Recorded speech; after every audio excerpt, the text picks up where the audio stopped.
आज का हमारा विषय है हिंदी निबंध का शुक्ल युग। शुक्ल युग को हिंदी निबंध का हम तृतीय चरण भी कहते हैं और इसकी समय सीमा 1920 से 1940 ईस्वी तक मानी गई है। हिंदी साहित्य के जाने माने और सर्वश्रेष्ठ निबंधकार कहे जाने वाले आचार्य रामचंद्र शुक्ल के नाम पर ही इस समय सीमा को शुक्ल युग कहा गया है। आचार्य रामचंद्र शुक्ल को हिंदी निबंध का आदर्श कहा जाता है और शुक्ल जी हिंदी के सर्वश्रेष्ठ निबंधकार माने जाते हैं। आचार्य रामचंद्र शुक्ल जी ने हिंदी निबंध साहित्य को एक नया आयाम दिया और उसे नई ऊंचाइयों तक पहुंचाया और एक प्रकार से एक नया जीवन दिया और उन्नति के मार्ग पर जो है वो अग्रसर किया। कहा जाता है कि शुक्ल जी ने हिंदी के जो निबंध हैं वो उच्च पाठ्यक्रम की आवश्यकता को पूरी करने के लिए लिखे थे और ये सभी निबंध हिंदी साहित्य की अमूल्य निधि हैं। शुक्ल जी ने हिंदी निबंधों को जो नए आयाम दिए उससे हिंदी निबंध को जो आने वाला जो समय था उसमें उसका बहुमुखी विकास हुआ और शुक्ल जी के निबंधों में सरलता, भाषा की प्रौढ़ता, मस्तिष्क की जो गंभीरता है वो और कल्याण भावना यानी कि जन कल्याण की भावना का सुंदर समन्वय देखने को मिलता है। निबंध लेखन में शुक्ल जी ने नई मान्यताओं को स्थापित किया और इसीलिए महावीर प्रसाद द्विवेदी के बाद का जो युग है उसे हम आचार्य रामचंद्र शुक्ल के नाम पर शुक्ल युग के नाम से पहचानते हैं। आचार्य रामचंद्र शुक्ल भाषा और शैली की दृष्टि से कलात्मक निबंध के जन्मदाता कहे जाते हैं।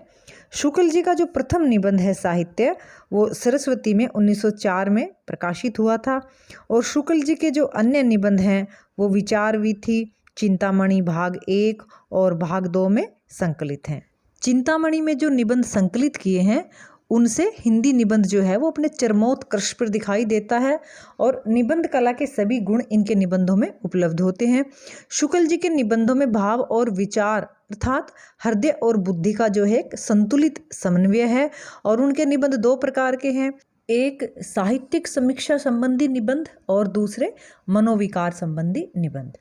तुलसी का भक्ति मार्ग, कविता क्या है, साधारणीकरण और व्यक्ति वैचित्र्यवाद ये साहित्यिक समीक्षा संबंधी निबंध हैं और दूसरी तरफ उत्साह, लज्जा और ग्लानि, श्रद्धा भक्ति, क्रोध आदि जो हैं वो मनोविकार संबंधी निबंध हैं। गहन विचार वीथियों के साथ साथ रसपूर्ण छींटे इनके निबंधों में हर जगह बिखरे हैं और शुक्ल जी के निबंधों में शैली की प्रौढ़ता और चिंतन की मौलिकता और जो विषय है उसका जो विश्लेषण है उसकी जो बारीकी या सूक्ष्मता है वो सब एक साथ दिखाई देती है। उनके निबंधों में यह निर्णय लेना बहुत कठिन है कि वे विषय प्रधान हैं या व्यक्ति प्रधान। इनके निबंधों में व्यक्तिकता का तत्व भी है और गंभीर विवेचन भी है और सूक्ष्म विश्लेषण भी है। भाषा की दृष्टि से जो शुक्ल जी के निबंध हैं उन्हें हम हिंदी निबंध का आदर्श कहते हैं। उनका जो वाक्य विन्यास है वो बिल्कुल संगठित और सटीक है। प्रत्येक जो शब्द है वो किसी नग या किसी मणि की भांति अपने उचित स्थान पर जड़ा हुआ है, उसको हम वहाँ से हटा नहीं सकते और उसकी जगह कोई दूसरा जो शब्द है वो वहाँ रखा नहीं जा सकता, यानी कि उसका कोई और विकल्प है ही नहीं। यदि ये कहा जाए कि उनकी शैली ही उनका व्यक्तित्व है तो यह जो कथन है वो शुक्ल जी के निबंधों पर पूरी तरह से चरितार्थ होता है। उन्होंने विषय के अनुरूप सभी शैलियों का प्रयोग किया, कहीं वे सूत्र शैली का प्रयोग करते हैं तो कहीं जो शोधपरक शैली है उसका प्रयोग करते हैं। उनके निबंधों में जो कुछ सूत्र हैं, कुछ वाक्य हैं, वो ऐसे वाक्य हैं कि एक एक वाक्य पर एक बड़ा शोध किया जा सकता है। जैसे कि यदि प्रेम स्वप्न है तो श्रद्धा जागरण है, बैर क्रोध का अचार या मुरब्बा है। इस तरह के जो वाक्य हैं वो उनके निबंधों की आत्मा कहे जाते हैं और शुक्ल जी के अपने विचारों को ऐसी कुशलता से व्यक्त करते हैं कि जो पाठक है वो उनसे सिर्फ सहमत हो सकता है, इसके अलावा उसके पास कोई और चारा रहता ही नहीं है। शुक्ल जी के निबंधों में वे सभी गुण मिलते हैं जो गंभीर विषयों के लिए चाहिए और उनकी शैली में जो विशिष्टता है वो शायद कहीं और नहीं मिलती हिंदी साहित्य में। भारतेंदु युग की मौलिकता उसमें है परंतु वो जो उसका एक छिछलापन जो था, जो एक हल्कापन निबंधों में भारतेंदु युग के था वो शुक्ल युग में नहीं है। और द्विवेदी युग के जो निबंध हैं जिनमें एक तरह की शास्त्रीय प्रौढ़ता थी और विचारात्मकता थी वो इनके निबंधों में है, परंतु वो एक तरह से उपदेशात्मक निबंध नहीं कहे जा सकते। जैसे द्विवेदी युग के निबंध होते थे, उनमें एक तरह की जो शुष्कता होती थी वो शुक्ल जी के निबंधों में नहीं देखी जाती है। शुक्ल जी की जो भाषा है वो एक उच्च कोटि की जो साहित्यिक भाषा है वो है, और उन्होंने जो शब्द चयन और वाक्य रचना की है उसमें उनकी जो काव्यात्मक रुचि है वो भी देखने को मिलती है कि वो एक अच्छे कवि भी थे। आचार्य रामचंद्र शुक्ल के अलावा शुक्ल युग के जो अन्य प्रमुख जो निबंधकार हैं उनमें बाबू गुलाब राय का नाम भी आता है। बाबू गुलाब राय के जो निबंध हैं उन्हें हिंदी साहित्य की एक उपलब्धि कहा जा सकता है। उनके निबंध संग्रहों में मेरे निबंध, मेरी असफलताएं और फिर निराशा क्यों आदि आते हैं। गुलाब राय जी एक उच्च कोटि के आलोचक भी थे, अतः उनके कुछ निबंधों में साहित्यिक समस्याओं पर भी विचार किया गया है। उनके निबंध बहुत ही रोचक हैं और उनका जो व्यक्तित्व है उसके बहुत सारे पहलू उनके निबंधों में उभर कर सामने आए हैं। पद्मलाल पुन्नालाल बख्शी इस युग के एक और प्रसिद्ध निबंधकार हैं। बख्शी जी के निबंध कुछ और पंचपात्र में संकलित हैं और जिनमें उनके मौलिक विचार और नूतन शैली के दर्शन होते हैं। अतीत स्मृति, उत्सव, रामलाल पंडित, श्रद्धांजलि के दो फूल आदि निबंधों में बख्शी जी के जो मन की भावुकता है, आत्मीयता है और व्यंग जो है उसका समन्वय देखने को मिलता है। इनके जो निबंध है वो बाबू श्याम सुंदर दास के निबंधों से बहुत मिलते जुलते हैं। राय कृष्ण दास इसी युग के एक और महत्वपूर्ण निबंधकार हैं। सागर और मेघ, सोना और लोहा, हीरा और कोयला आदि जो निबंध हैं इन्होंने संताप शैली में लिखे हैं। और साधना, संलाप, प्रवाल, छायापथ और पगला आदि इनके प्रसिद्ध जो निबंध संग्रह हैं उनके नाम हैं। शांति प्रिय द्विवेदी एक और तो आलोचनात्मक निबंध लिखते थे और दूसरी ओर व्यक्तिक निबंधों की रचना उन्होंने की है। कवि और काव्य तथा साहित्यिकी में उनके जो निबंध संकलित हैं उनमें भावुकता और आत्मीयता की प्रधानता है।